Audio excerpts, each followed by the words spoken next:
느헤미야 13장 10절에서 14절 우리 다 같이 합독하겠습니다. 내가 또 알아본즉 레위 사람들이 받은 몫을 주지 아니하였으므로 그 직무를 행하는 레위 사람들과 노래하는 자들이 각각 자기 밭으로 도망하였기로 내가 모든 민장들을 꾸짖어 이르기를 하나님의 전이 어찌하여 버림바 되었느냐 하고 곧 레위 사람을 불러 모아다가 다시 제자리에 세웠더니 이에 온 유다가 곡식과 새 포도주와 기름의 11조를 가져다가 곡간에 드림으로 내가 제사장 셀레마와 서기관 사독과 레위사람 부다야를 청지기로 삼고 마따야의 손자 삭굴의 아들 하난을 버금으로 삼았나니 이는 그들이 충직한 자로 인정됨이라. 그 직분은 형제들에게 분배하는 일이었느니라. 내 하나님이여 이 일로 말미암아 나를 기억하옵소서. 내 하나님의 전과 그 모든 직무를 위하여 내가 행한 선한 일을 도말하지 마옵소서. 아멘. 이제 6월 또 마지막 주로 다가오고 있습니다.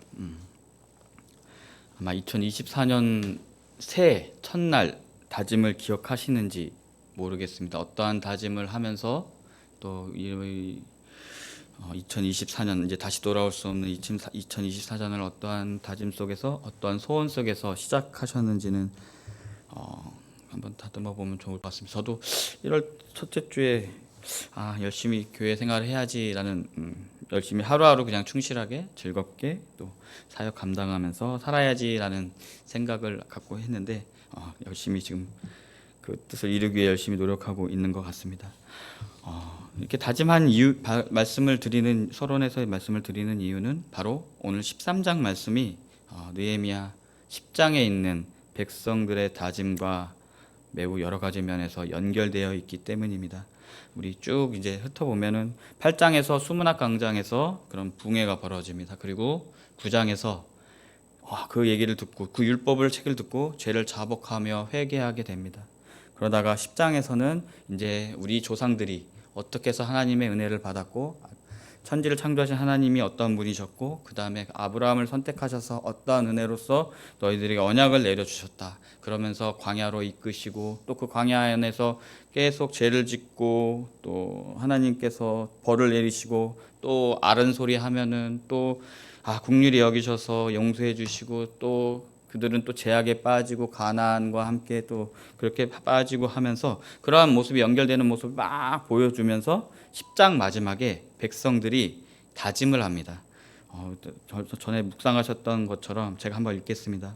짧게 읽겠습니다. 그 남은 백성과 제사장들과 레위 사람들과 문지기들과 쭉쭉쭉 나가면서 이방 사람과 결교하고 하나님의 율법을 준행하는 모든 자와 쭉쭉쭉 나가면서 형제 귀족들을 따라 저주로 맹세하기를 우리가 하나님의 종 모세를 통하여 주신 하나님의 율법을 따라 우리 주 여호와의 모든 계명과 규례와 율례를 지켜 행하여 우리의 딸들을 이 땅 백성에게 주지 아니하고 우리의 아들들을 위하여 그의 딸들을 데려오지 아니하며라고 하면서 10장에서 28절과 30절에 이렇게 됐으니까 우리가 이제 다짐해야지라고 하면서 저주로 맹세하기까지 그들이 다짐을 합니다. 그러면서 10장 28절 쭉 뒷부분에는 우리 13장 묵상하는 그 부분과 정확히 순서는 일치하지 않지만 딱딱딱딱딱 맞아 들어가면서 그들이 현재 어떠한 죄를 지었는지 결국에는 10장의 다짐이 얼마나 그렇게 허무하게 무너지고 있는지를 간접적으로 보여주고 있습니다. 그렇다고 보면 큰 맥락에서 보면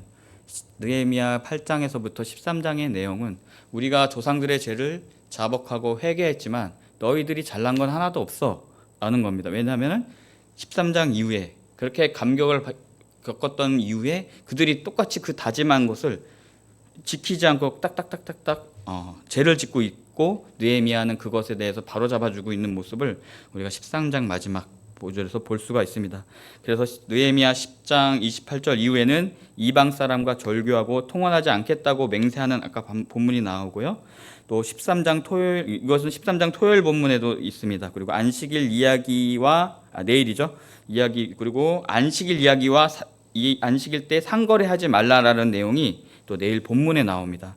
그리고 나머지 부분들은 오늘 말씀과 연관이 있는 하나님의 성전을 어떻게 운영하고 그것과 관련돼서 11조와 여러 가지 첫 예물과 또 여러 가지 그런 레위인들의 몫에 관한 이야기가 쭉 흘러가고 중간에 상번제를 드린 나무 이야기도 뒷부분에서 나오게 됩니다.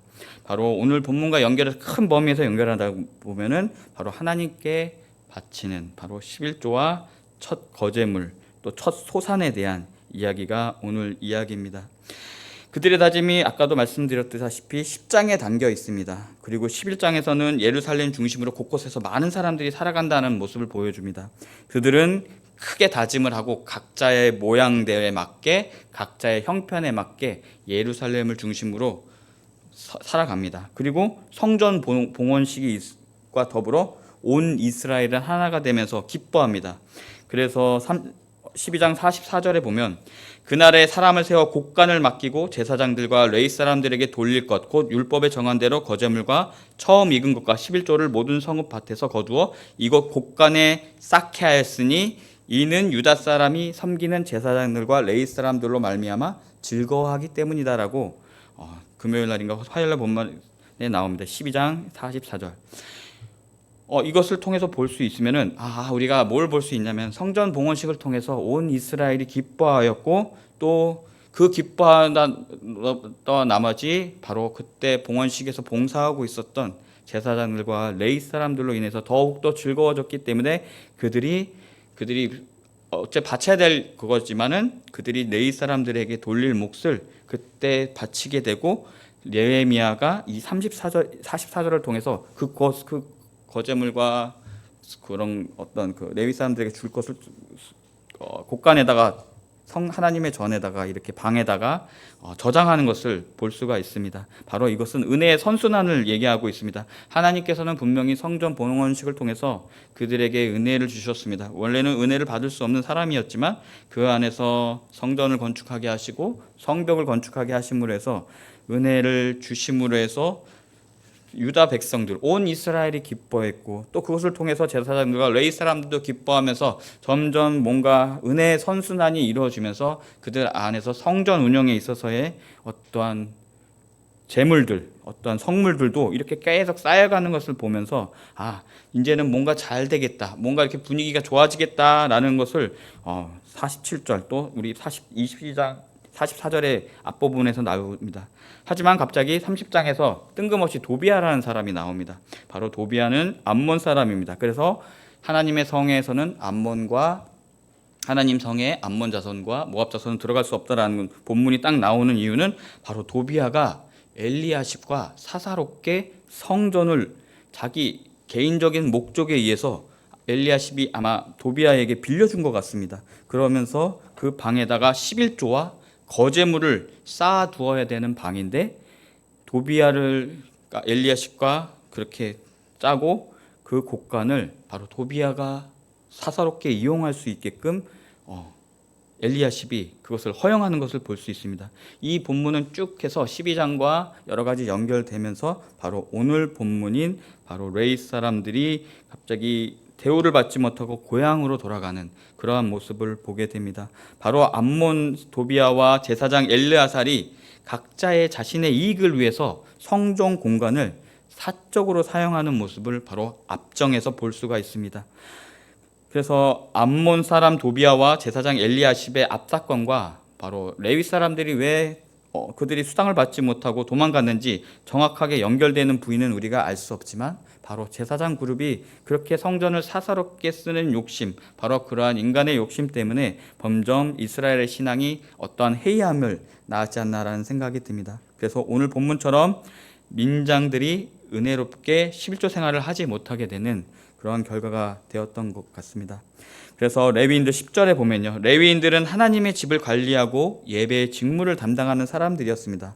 그러나 그러한 레위인들이 제대로 대우받지 못하고 바로 곳간에 있는 것을 생활비를 벌지 못해서 그들이 자기 밭에 가야 되는 그러한 경우가 생겨버리게 되었습니다. 우리 앞에서도 12장 44절과 47절에서 제가 잠깐 말씀드렸다시피 은혜의 선순환이 막 이렇게 잘 이루어지고 있는 상태에서 엘리야십과 도비야가 사적인 사사로운 감정, 자신의 권력을 이용해서 자신이 마음대로 둘 수 있는 그러한 하나님의 성전을 사사로이 이용해가지고 그 선순환이 깨져버렸음을 우리가 볼 수가 있습니다.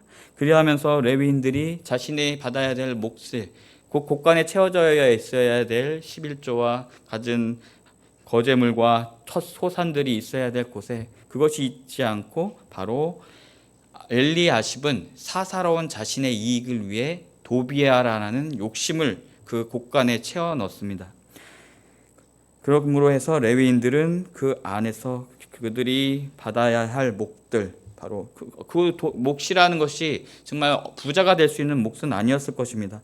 생활하기 위해서 하루하루 먹고 살기 위한 그러한 몫이었고, 그들이 하나님을 위해서 성전 안에서 봉사하고 노래하는 그러한 모습 안에서 그들이 받아야 될 몫이었지만 그들은 밭으로 도망가게 되는 것을 볼 수가 있습니다.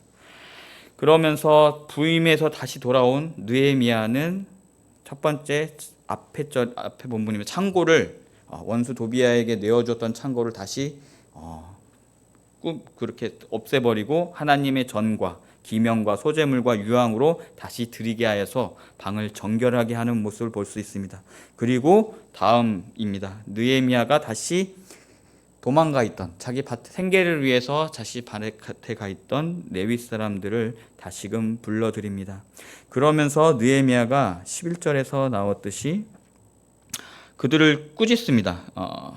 내가 모든 민장들을 꾸짖어 이르기를 하나님의 전이 어찌하여 버림바 되었느냐 하고라고 느헤미야가 민장 사람들을 꾸짖습니다. 분명 그들은 엘리야십과 도비야 그들을 꾸짖어야 하는데 왜 여기서 민장 사람들을 꾸짖을까라고 생각을 해봤더니 우리가 10장 39절을 마지막 절을 읽어보면 우리가 그 안에서 볼 수가 있습니다. 곧 이스라엘 자손과 레위 자손이 거제로 드린 곡식과 새 포도주와 기름을 가져다가 쭈쭈쭉 나가면서 노래하는 자들이 있는데 골방에 둘 것이라. 그리하여 우리가 우리 하나님의 전을 버려두지 아니하리라 라고 하면서 10장 39절에서 민장들, 이 많은 사람들, 아까 다짐했던 그 사람들이 하나님의 전을 버리지 않겠다라는 명령, 자신의 저주를 받으면서까지도 큰 명령을 했었는데 바로 이러한 사태가 벌어졌을 때 그들도 해이해져 가지고 엘리야십 바로 자신의 위에 사람인 그들이 타락했다고 해서 자신들마저도 11조 생각 안 해도 되겠네? 뭐 이렇게 하면서 사사로운 감정이 들면서 그들이 하나님의 전 자신이 해야 할 임무를 버렸음을 우리가 볼 수가 있습니다. 그러면서 느헤미야는 민장을 꾸짖었습니다. 그리고 그들을 다시금 회복하기 위해서 유다 백성들에게 곡식과 새 포도주와 기름의 11조를 가져오게 했습니다. 아까도 말씀드렸다시피 여기서의 11조의 회복은 단순하게 우리가 바쳐야 될 걸 바쳐야 돼. 우리가 사역자들이나 뭐 여러 가지 교회 운영을 위해서 우리가 돈 해야 돼 이런 말씀이 아니라 바로 앞에서 나왔던 것처럼 은혜를 받음으로 해서 그 은혜가 선순환이 되고 곡식이 차고 넘치고 기쁨이 넘치고 그러면서 이 교회가 교회대로 운영할 수 있게끔 서로가 선순환이 되어야 한다라는 것입니다. 그것을 바로잡은 것이 바로 느헤미야입니다. 바로 11조의 회복은 단순하게 교회가 돈이 필요해서가 아니라 그런 설교를 제가 드리는 말씀이 아니라 바로 교회가 운영되기 위한 선순환을 하기 위한 그러한 것이 계속 회복되어야 된다는 것입니다. 그것은 바로 이스라엘 백성들의 신앙에도 올바른 도움이 됩니다. 바로 교회가 무너지고 성전이 무너지게 되면 바로 그들의 신앙도 무너지게 됩니다. 그리하면서 그것이 악순환이 되어서 예전에 조상들이 범했던 바로 하나님 앞에서 교만한 마음을 먹고 하나님의 율례를 저버리고 안식일을 지키지 않는 그런 조상들의 죄를 다시 반복하게 되는 것입니다. 바로 느헤미야의 노력은 단순한 11조의 회복이 아니라 그 성전을 성전답게 또 성전에 있는 방을 거룩하게 하고 또 하나님께서 구별하신 성물 바로 헌금이나 11조를 거룩하게 하여서 그것이 하나님 안에서 더욱더 선순환이 되어지고 잘되게 거룩하게 되기 위한 바로 그런 선순환의 과정이 있습니다.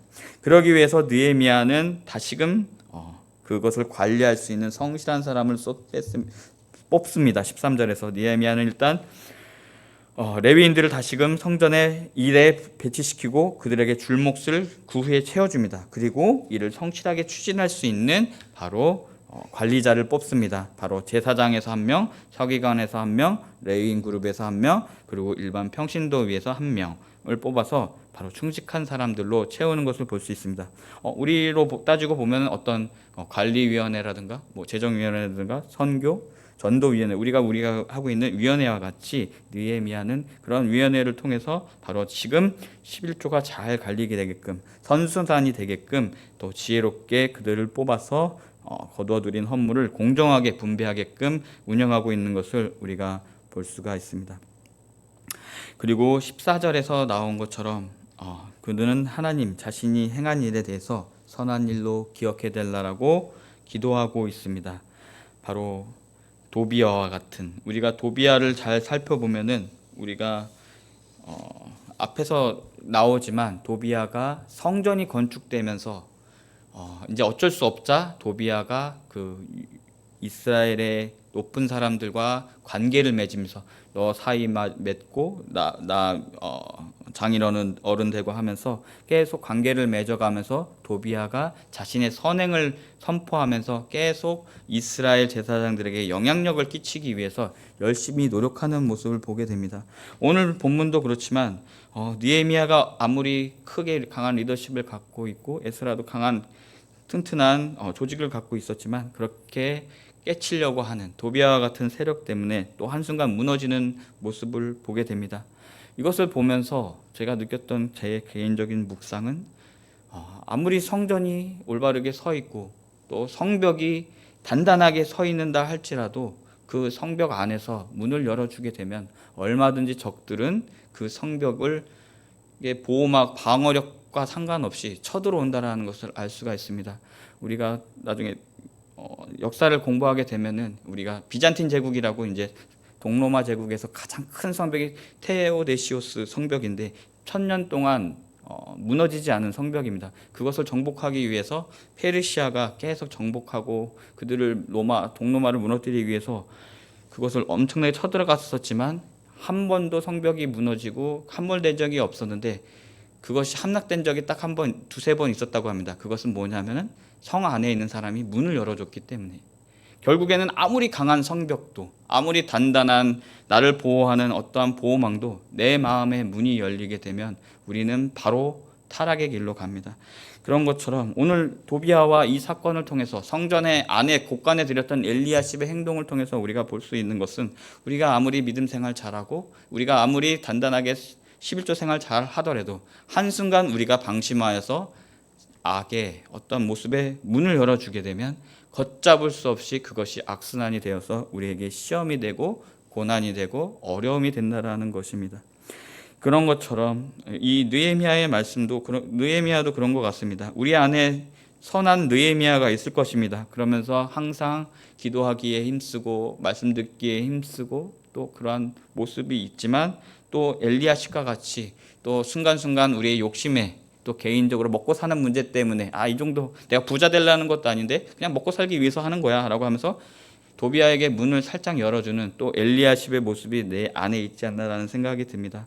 하지만 우리가 이 느헤미야와 같이 언제나 하나님께서 우리가 자신이 행했던 하나님을 위해서 행했던 그 개혁과 선한 일을 기억해달라고 하면서 그러한 기도를 하는 것을 보면서 또한 또 한편에 또 조상들의 모습이 생각이 납니다. 항상 그들이 죄악을 저질렀지만 하나님의 공륜하심으로 하나님께서 그들과 맺은 언약을 항상 기억해 주셔서 또한 그들을 다시금 바로 세웠던 바로 이스라엘의 조상들처럼 우리 또한 그렇게 기억해 달라는 것이 아닌가라는 저 나름대로의 개인적인 지금 방금 묵상이 들었습니다. 이러한 모습이 또 다음 내일 본문에도 나오게 됩니다. 바로 안식일날 상거래를 하면서 여러 가지 모습들이 보이는데 이것은 내일 나누겠지만 약간 예수님이 성전 때 정화시켰던 그 모습과 매우 닮아 있습니다. 그런 것을 통해서 아마도 우리가 우리의 사사로운 목적으로 성전을 더럽히고 그 거룩함을 우리가 지키지 못했을 때 우리가 어떠한 하나님의 징벌과 하나님의 벌과 그런 것을 받을 수 있는지를 보게 됩니다. 하나님 앞에서 백성들은 10장에서 다짐을 했습니다. 그렇지만 그들이 사사로운 감정, 그 단단한 성벽 앞에서도 잠깐의 문 열어줌, 바로 도비아를 허용하는 그 마음 때문에 이스라엘 백성들은 무너져 갔습니다. 또 오늘 그 중에서 여러 가지 다짐들 중에서 특히 바로 성전의 사유화와 성전을 드렸던 곳간에 도비아를 위해서 사사롭게 성전의 공간을 사용하게 했던 것과 또 그 곳간을 채워야 하는 하나님의 성물이 채워져야 될 11조에 대해서 우리가 한번 그 다짐 중에 하나인 그것을 보게 됩니다. 우리가 앞으로 살아가면서 저 또한 그렇지만 경제적인 논리, 또 먹고 사는 그런 논리, 또 부자가 되고 싶은 논리에 의해서 우리가 성전을 거룩하게 해야 할 그런 성전의 곳간을 거룩하게 하지 못하거나 또 성전을 성전답게 지속 가능하게 해야 하는 거룩한 성물인 바로 하나님께 바쳐지는 성물을 더럽게 하지 않나라는 저 개인적인 좀 회개의 말씀의 묵상이었던 것 같습니다. 우리가 크게 성전에 대해서 크게 어려움을 줄 수 있는 그런 입장은 아니지만 우리의 사사로운 마음 속에서 그러한 죄를 저지르지 않았나라는 생각이 들었습니다. 누가복음 12장 16절에서 13절 21절을 제가 읽겠습니다.